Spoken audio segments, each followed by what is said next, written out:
How to knit the Icord cast on. Hi everyone, Norman here. Today I want to show you everything you need to know about knitting the Icord cast on.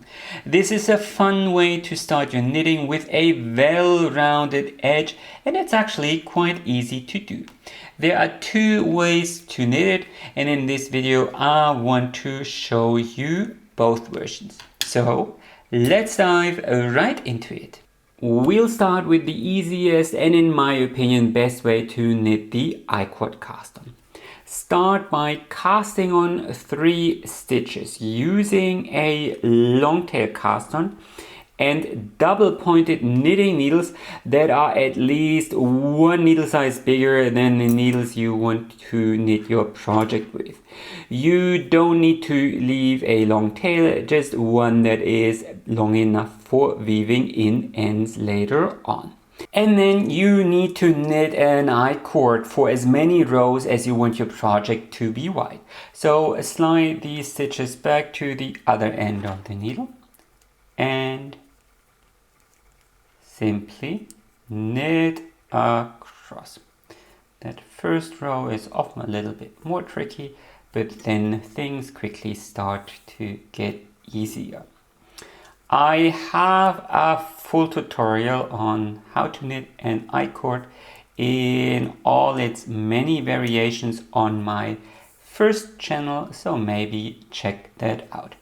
In this case, you just need to knit across these 3 stitches and slide them back.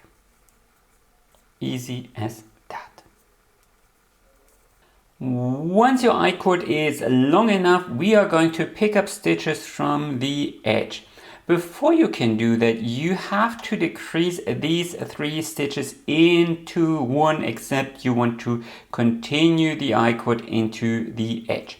So pick up the knitting needle you want to knit your project with and slip these 2 stitches knitwise, then knit 1 stitch and then pass these 2 stitches, if it's too tight, do 1 at a time, pass these 2 stitches over the one you just knitted, and that the result will be a nice centered double decrease.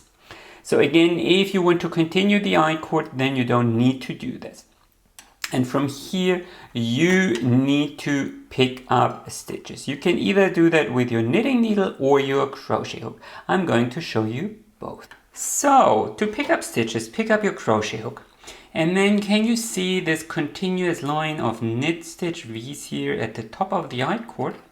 And you simply need to go underneath the first V and pull the yarn through. Then find the next V, go underneath and pull through. Find the next V and pull the yarn through. You can of course do the exact same with your knitting needles. You can also pick up stitches like this. It might be a little bit more fiddly, but with a little bit of practice you will manage, especially as you've knitted the Icord with 1 needle size bigger.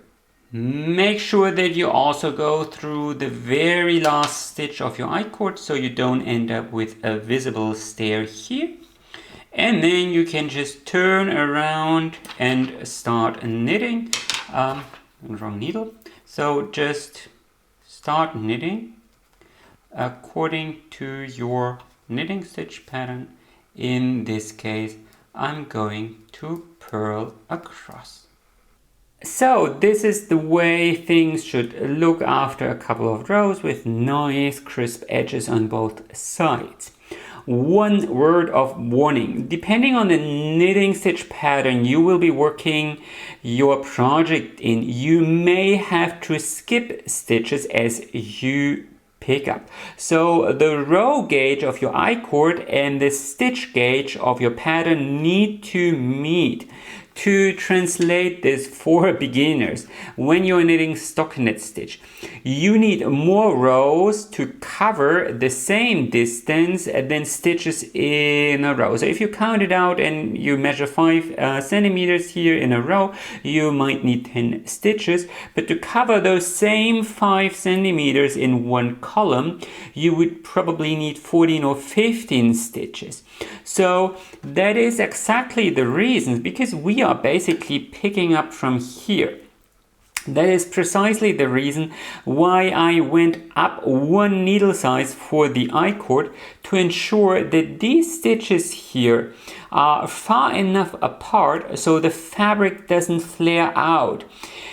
But maybe that is not enough. So for a stockinette stitch, a good rule of thumb is knitting the I-cord with the exact same needle size, but then you skip every 3rd stitch. So just to illustrate, you would go through this stitch, pick it up, then you go through the adjacent stitch, pick it up, but then the 3rd stitch, you skip that, instead you go through the 4th stitch and pick that up, and so on. So you always skip every 3rd stitch. And of course, this also means that your I-cord needs to be a bit longer, so 1/3 more rows to be quite precise, so you can fit in the same number of stitches. But this will help if your I-cord rather your fabric flares out and your I-cord is a little bit too tight. If you are planning a bigger project like a sweater or a shawl or something like that, I actually recommend knitting a little swatch and see how things look. You can also knit the I-cord cast on in one go. So start by casting on 3 stitches any way you like. And then slide them back to the other end of the needle. And if you're not working with double pointed knitting needles, you can just slip them back to the left needle. And then start knitting across by knitting a KFB. Knit front and knit back, and then knit across. And now slip back 3 stitches to the left needle and start with a KFB again, and then knit the remaining 2 stitches. From here, slide these stitches back to the left needle, but just 3 of them. So now we have 2 stitches here on this needle, and start with a KFB again. Knit the remaining 2 stitches and slip back 3. So this is actually quite easy. So always a knit front and back. I have a slow motion tutorial here on my channel in case you need to catch up, and then knit 2. So always the same, and as you can see, you start amassing stitches here on the right needle, and you simply continue doing this until you have the required number of stitches on your needle. So you may notice that you end up with quite a lot of elongated stitches here on your right needle. So it's very important that you try to knit those KFBs here at the beginning of each row as tightly as possible, so you don't end up with too much slack. And once you've cast on the required number of stitches, slip back those 3 stitches, and then you need to decrease them into 1 again. So knit 1 stitch, slip that stitch back to the left needle, and then pass the remaining 2 stitches over, and then you can just turn around, and start knitting according to your pattern. A couple of rows later, this is the way this version of the Icord cast-on will look.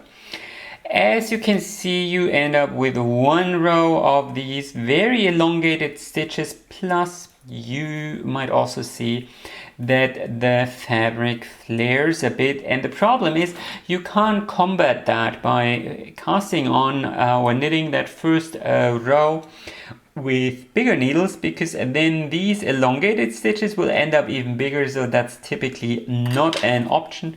And compare that to this version where you don't end up with any flare and elongated stitches. So that's the reason why I showed you this method first.